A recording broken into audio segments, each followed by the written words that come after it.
In November of 1892, a French colonial officer named Captain Jouvelet led his men through the dense palm forests of West Africa. They were hunting what remained of the Dahomeyan army, a kingdom that had resisted European conquest for decades. What happened next would haunt him for the rest of his life. From the tree line came a wave of warriors, but these weren't the soldiers the French expected. These were women. Armed with razor-sharp machetes and German-made rifles, they moved with terrifying precision. They didn't retreat. They didn't surrender. They charged directly into French bayonets, singing war hymns as bullets tore through their ranks. When the smoke cleared, the ground was covered with bodies, and the French soldiers stood in stunned silence. In all their colonial campaigns across Africa and Asia, they had never encountered anything like this. These women were the Mino, the legendary all-female army of the Kingdom of Dahomey. For nearly 2 centuries, they had been the most feared warriors in West Africa. European visitors called them Amazons, after the mythical women warriors of ancient Greece. But they weren't myth. They were terrifyingly real, and their story has been buried by history for far too long. This is the tale of the lost all-female army that made empires tremble. To understand how an army of women came to terrify the most powerful military forces of the 19th century, we need to travel back in time to a small but ambitious kingdom carved out of the forests and savannas of what is now the Republic of Benin.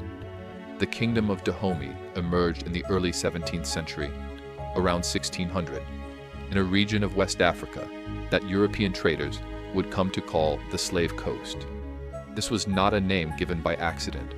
For centuries, this stretch of coastline would be the epicenter of one of history's greatest tragedies, the transatlantic slave trade. Dahomey was born into a world of competing kingdoms.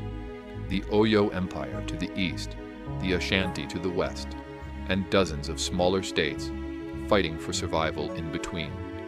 To exist in this world meant one thing above all else: military power.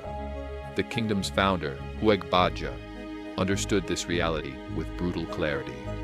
He built Dahomey on 2 pillars: an absolute monarchy and an army capable of striking terror into the hearts of enemies. But it was his descendants who would take this vision to its most radical conclusion.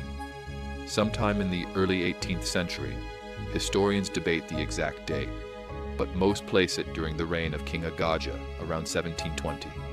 Something unprecedented appeared in Dahomey's military structure: women warriors. Now let's pause here, because this is where history gets complicated. The origins of the Mino are shrouded in legend, and separating fact from myth requires careful navigation.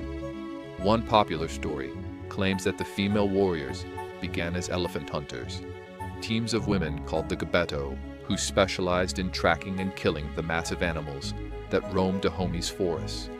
According to this tale, their skill and bravery so impressed the king that he transformed them into a military unit. Another account suggests they originated as palace guards, women who protected the king within the royal compound, where men were forbidden to enter after dark. Over time, these guards evolved into a fighting force. What we know for certain is this: by the mid-18th century, Dahomey possessed something unique in human history.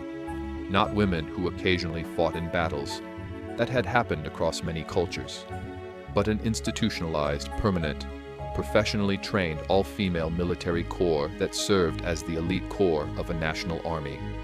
The Dahomeyans called them the Mino, meaning our mothers. Europeans who encountered them borrowed from Greek mythology and called them Amazons, but both names obscured a deeper truth about who these women were and what they represented. They were, in many ways, a third gender, neither ordinary women nor men, but something entirely their own. To become a Mino was to undergo a transformation that modern observers struggle to fully comprehend.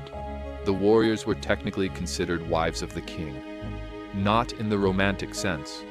Most would never share his bed, but in a legal and spiritual sense that placed them outside the normal social structure. They belonged to the throne itself. This meant celibacy. A Mino who was discovered having relations with a man faced death for both parties. The punishment was swift and public, a reminder that these women had sacrificed their previous lives entirely. But if the restrictions were severe, the privileges were unprecedented. The Mino received the best food, the finest weapons, and housing within the royal palace complex. They had servants to carry their supplies. They could accumulate wealth, own property, and rise through military ranks, based purely on merit. In a society where most women's lives were constrained by marriage, child-rearing, and agricultural labor, the Mino represented a radical alternative. They had traded one form of constraint for another, but the one they chose came with power, status, and glory. Training began young, sometimes as young as 8 years old, and it was designed to eliminate weakness in every form. Recruits learned to march through thorns without flinching. They practiced hand-to-hand combat until their reflexes became lethal. They drilled with muskets, then rifles, then the razor-sharp machetes that would become their most feared weapon.